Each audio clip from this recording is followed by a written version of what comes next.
और आज का क्लास जो हमारा होने वाला बहुत बहुत इंपॉर्टेंट होने वाला है, मोस्ट इंपॉर्टेंट क्वेश्चन होने वाला था। ठीक है, तो चलिए वीडियो को कम से कम लाइक कर लीजिएगा क्लास को, और शेयर कर लीजिएगा अपने सारे ग्रुप में, ताकि इतना इंपॉर्टेंट क्वेश्चन और उन लोग को भी फायदा हो सके जितने लोग आप शेयर करते हैं। ठीक है, चलिए फर्स्ट क्वेश्चन यहाँ पे हमारा था कि औरंगजेब, ठीक है, औरंगजेब ने अपनी पत्नी के लिए बीबी का मकबरा जो है कब बनाया था। यहाँ पे पूछा गया कि बीबी बीबी का मकबरा मकबरा मकबरा कब बनवाया गया था। देखिए ये आपको अलग अलग टाइप से मिलेगा क्वेश्चन। ये जो क्वेश्चन मैं आपको कराया इसमें 3 टाइप से क्वेश्चन मिलेगा। पहला पूछ दिया जाएगा कि यहाँ पे ये पूछा जाएगा कि औरंगजेब ने सन इतना में या किसका मकबरा बनवाया था। उसके बाद ये पूछा जाता है, ये तो पूछा जाता है, इतना दूर आपसे पूछा जाता है कि बीबी का मकबरा कब बनवाया गया था, या फिर कब किसने बनवाया था, इस टाइप से पूछा जाता है। और सम तो आप सबको यहाँ पे दिया हुआ है। ठीक है, इसमें बहुत तरह से आप सबको क्वेश्चन देखने को मिल जाता है।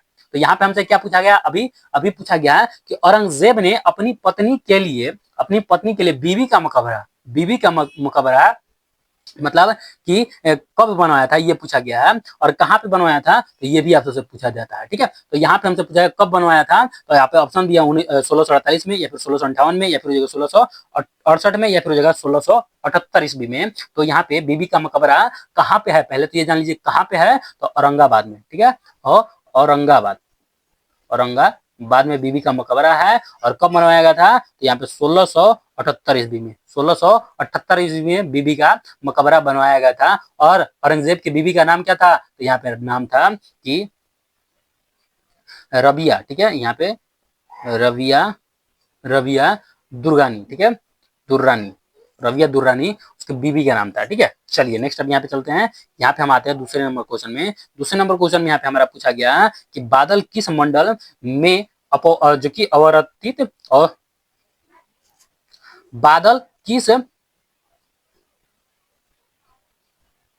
यहाँ पे दूसरे नंबर क्वेश्चन में यहाँ पे हमारा आता है बादल किस मंडल में अवतरित होते हैं। यहाँ पे पूछा गया कि बादल मंडल किस मंडल में अवतरित रहते हैं। ठीक है, यहाँ पे पूछा गया अवतरित होते हैं, यहाँ पे अवतरित होते हैं कौन, बादल किस मंडल में, क्षोभ मंडल में, या फिर हो जाएगा समताप मंडल में, या फिर जो आयन मंडल में, या फिर जो ओजोन मंडल में। तो यहाँ पे हमारा राइट आंसर क्या हो जाएगा कि बादल जो है अवतरित किस मंडल में रहते हैं, तो यहाँ पे हमारा हो जाएगा राइट आंसर क्षोभ मंडल में। किसमें, क्षोभ मंडल में अवतरित रहते हैं कौन, बादल। राइट आंसर, ये राइट आंसर जाएगा। नेक्स्ट अब यहाँ पे चलते हैं तीसरे नंबर क्वेश्चन में। तीसरे नंबर क्वेश्चन में यहाँ पे हमारा पूछा गया कि ओजोन परत वायुमंडल के किस मंडल में पाया जाता है। यहाँ पे पूछा गया है कि ओजोन परत वायुमंडल के किस मंडल में पाया जाता है, ये पूछा गया है। और ऑप्शन में क्या दिया हुआ, फर्स्ट ऑप्शन दिया गया क्षोभ मंडल में, समताप मंडल में, आयन मंडल में, या फिर जगह ओजोन मंडल में। तो हमसे क्या पूछा गया, ओजोन परत पूछा गया है।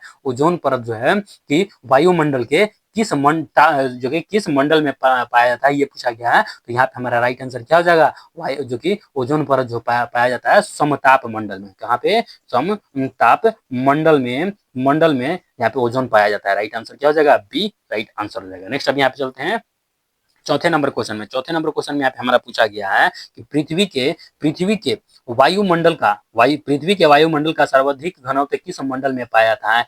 यहाँ पे पूछा गया है पृथ्वी के वायुमंडल सर्वाधिक घनत्व, ठीक है, सर्वाधिक घनत्व किस मंडल में पाया जाता है, घनत्व किस मंडल में पाया जाता है, ये पूछा गया किस मंडल में पाया जाता है, किसके, पृथ्वी के वायुमंडल में। ठीक है, फर्स्ट ऑप्शन क्षोभ मंडल में, समताप मंडल, आयन जो कि ओजोन मंडल, या फिर ब्राह्मी मंडल में। किस मंडल में, पृथ्वी के किस मंडल में, किस वायुमंडल में सर्वाधिक घनत्व पाए जाते हैं, तो यहाँ पे ये पूछा गया है। तो यहाँ पे हमारा राइट आंसर क्या हो जाएगा, राइट आंसर यहाँ पे हमारा हो जाएगा क्षोभ मंडल में। किसमें, क्षोभ मंडल में सर्वाधिक घनत्व पाए जाते हैं। राइट आंसर, ये राइट आंसर हो जाएगा। नेक्स्ट अब यहाँ पे चलते हैं पांचवें नंबर क्वेश्चन में। पांचवें नंबर क्वेश्चन में यहाँ पे हमारा पूछा गया है कि शिक्षा के माध्यम के रूप में अंग्रेजी का वकालत किसने किया। अंग्रेजी का वकालत किसने किया था, ये पूछा गया। अंग्रेजी का वकालत किसने किया, किसका, शिक्षा के माध्यम के रूप में। ठीक है, फर्स्ट ऑप्शन में दिया लॉर्ड कॉर्नवालिस, या फिर जो लॉर्ड डलहौजी, या फिर जो कर्जन, या फिर मैकाले। ठीक है, तो यहाँ पे हमारा राइट आंसर क्या हो जाएगा, शिक्षा के माध्यम के रूप में अंग्रेजी का वकालत किसने किया था। तो यहाँ पे हमारा राइट आंसर क्या हो जाएगा, राइट आंसर यहाँ पे हमारा जो हो जाएगा, शिक्षा के वकालत किसने किया था, तो राइट आंसर यहाँ पे हमारा जो है Lord Macaulay, Macaulay right answer, D right answer हो जाएगा। नेक्स्ट अब यहाँ पे चलते हैं छठे नंबर क्वेश्चन में।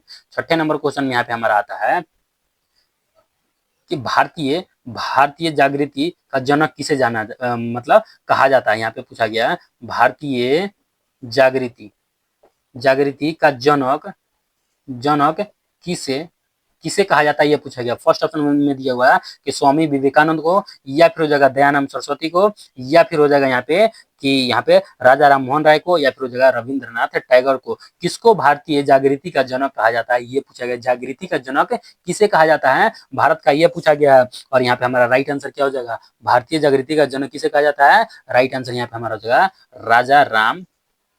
राजा राम मोहन राय को। ठीक है, राइट आंसर यहाँ पे सी राइट आंसर हो जाएगा।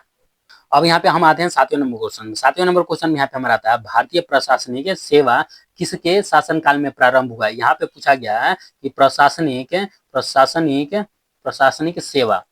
सेवा किसके शासन काल में प्रारंभ हुआ है, ये पूछा है। किसके शासन काल में प्रारंभ हुआ, क्या, भारतीय प्रशासनिक सेवा। ऑप्शन में क्या दिया, फर्स्ट ऑप्शन में दिया कि लॉर्ड कॉर्नवालिस के, या फिर हो जाएगा लॉर्ड विलियम बेंटिक, या फिर लॉर्ड कर्जन, या फिर हो जाएगा लॉर्ड डलहौजी के शासन काल में। किसके शासन काल में प्रशासनिक सेवा शुरू किया गया था, ये पूछा गया है। तो यहाँ पे हमारा राइट आंसर क्या हो जाएगा, भारतीय प्रशासनिक सेवा लॉर्ड कॉर्नवालिस के लॉर्ड कॉर्नवालिस के शासन काल में प्रशासनिक सेवा शुरू किया गया था। राइट आंसर ये हो जाएगा। नेक्स्ट अब यहाँ पे चलते हैं आठवें नंबर क्वेश्चन में। आठवें नंबर क्वेश्चन में यहाँ पे पूछा गया राष्ट्रीय विकास परिषद की स्थापना कब किया गया था। मोस्ट इंपोर्टेंट क्वेश्चन है आप सबके लिए, मोस्ट इंपोर्टेंट क्वेश्चन है कि राष्ट्रीय विकास परिषद की स्थापना पूछा गया कि स्थापना कब हुई थी, ये पूछा गया। फर्स्ट ऑप्शन में दिया हुआ है 6 अगस्त 1952 को, या फिर हो जाएगा 9 अगस्त 1950 को, या फिर 12 अगस्त 1951, या फिर हो जाएगा 15 अगस्त 1953 को। तो हमसे क्या पूछेगा, राष्ट्रीय जो कि विकास परिषद की स्थापना कब हुआ था, राष्ट्रीय विकास परिषद की स्थापना कब हुआ था, ये पूछा गया है। तो यहाँ पे हमारा राइट आंसर क्या हो जाएगा, राष्ट्रीय विकास परिषद की स्थापना जो हुआ था 6 अगस्त 1952 को हुआ था। राइट आंसर यहाँ पे ए राइट आंसर हो जाएगा। नेक्स्ट अब यहाँ पे चलते हैं, यहाँ पे आते हैं 9वें नंबर क्वेश्चन में। 9वें नंबर क्वेश्चन में यहाँ पे हमारा पूछा गया है अंतरराष्ट्रीय परिषद का अध्यक्ष कौन होता है। यहाँ पे पूछा है कौन होता है, ठीक है।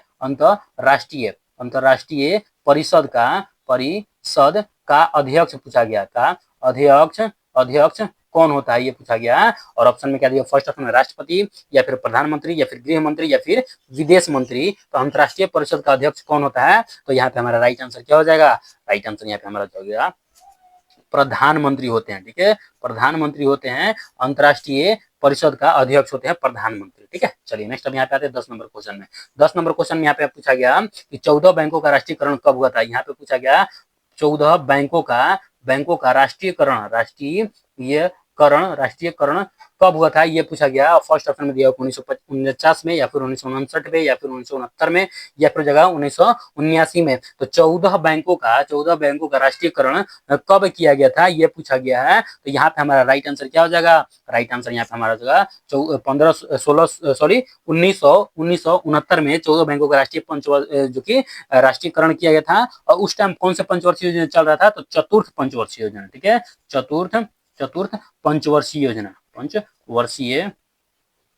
योजना चल रहा था, ठीक है। ये आप सबको ध्यान रखना होगा। राइट आंसर क्या हो जाएगा, राइट। इसमें पंचवर्षीय योजना भी पूछा जाता है कि 14 बैंकों का राष्ट्रीयकरण जो है किस पंचवर्षीय योजना में किया गया था। तो यहाँ पे चतुर्थ पंचवर्षीय योजना में किया गया था। कब किया गया था, 1969 ईस्वी में, ठीक है। चलिए अब यहाँ पे आते हैं 11 नंबर क्वेश्चन में। 11 नंबर क्वेश्चन में यहाँ पे हमारा आता है कि नंगा पर्वत शिखर किस राज्य में स्थित है। यहाँ पे पूछा गया है नंगा पर्वत शिखर किस राज्य में स्थित है। यहाँ पे पूछा गया किस राज्य में स्थित है, ये पूछा गया। और ऑप्शन में क्या दिया, फर्स्ट ऑप्शन में दिया अरुणाचल प्रदेश में, या फिर उत्तराखंड में, या फिर जगह जम्मू कश्मीर, या फिर जगह यहाँ पे हिमाचल प्रदेश में। तो हमसे क्या पूछा गया है, यहाँ पे हमसे पूछा गया कि नंगा पर्वत शिखर जो है किस राज्य में स्थित है। तो यहाँ पे हमारा राइट आंसर क्या हो जाएगा, नंगा पर्वत किस राज्य में स्थित है। तो राइट आंसर यहाँ पे हमारा हो जाएगा हिमाचल प्रदेश में। कहाँ पे, हिमाचल प्रदेश में नंगा पर्वत स्थित है। Right answer D right answer देगा। नेक्स्ट अब यहाँ पे चलते हैं 12 नंबर क्वेश्चन में। 12वें नंबर क्वेश्चन में यहाँ पे हमारा आता है विश्व विरासत दिवस कब मनाया जाता है। यहाँ पे पूछा गया है विश्व विश्व विरासत दिवस दिवस कब मनाया जाता है? ठीक है, विश्व विरासत दिवस कब मनाया जाता है? और ऑप्शन में क्या दिया? फर्स्ट ऑप्शन में 12 जनवरी को, या फिर 18 फरवरी को, या फिर 12 मार्च, या फिर 18 अप्रैल को। तो विश्व विरासत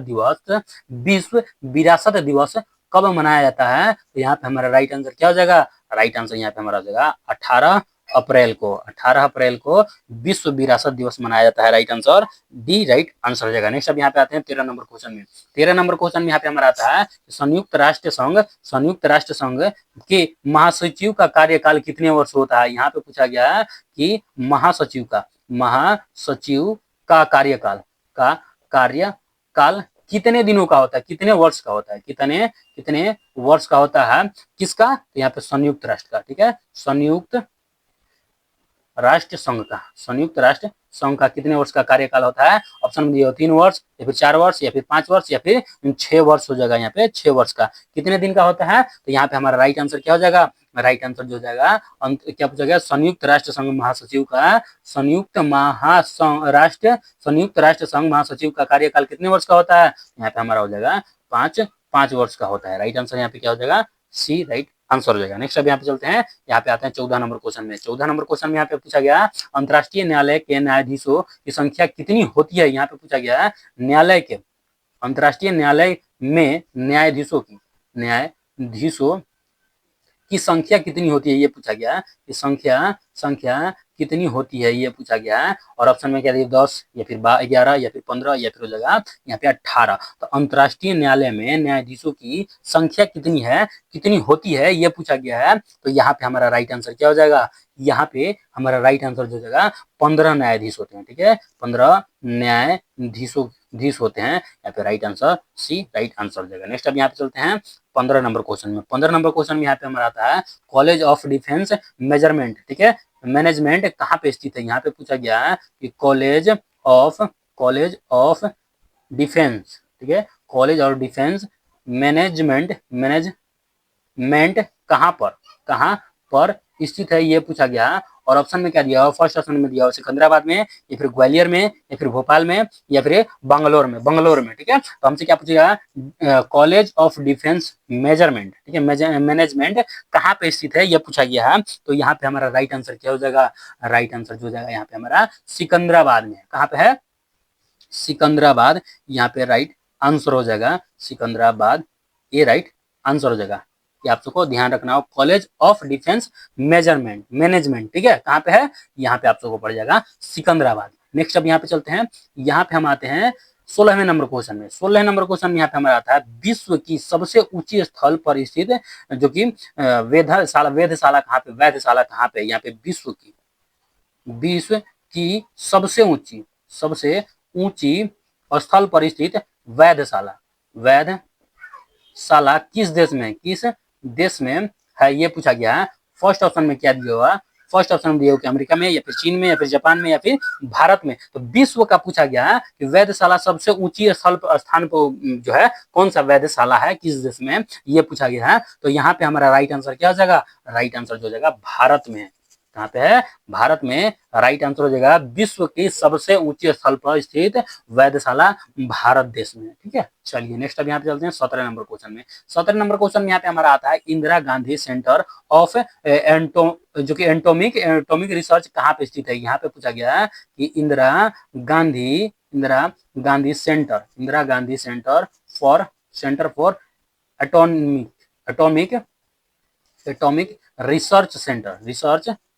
रिसर्च किस राज्य में स्थित है? यहाँ पे पूछा गया किस राज्य में स्थित है? ये पूछा गया। ऑप्शन में क्या दिया? फर्स्ट में राजस्थान में, या फिर हो जगह आंध्र प्रदेश, या फिर हो जगह तमिलनाडु, या फिर हो जगह केरल में। तो यहाँ पे रिसर्च सेंटर जो है इंदिरा गांधी, ये कहाँ पे स्थित है? ये पूछा गया है। तो यहाँ पे हमारा राइट आंसर क्या हो जाएगा?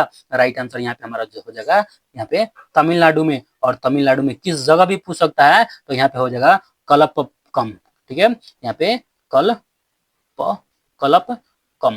कलपक्कम, ये आप सबको ध्यान रखना होगा। बहुत ही इंपॉर्टेंट क्वेश्चन है। नेक्स्ट चलते हैं यहाँ पे 18 नंबर क्वेश्चन में। 18 नंबर क्वेश्चन में यहाँ पे हमारा पूछा गया है कि संगम साहित्य का भाषा क्या थी? यहाँ पे पूछा गया है संगम साहित्य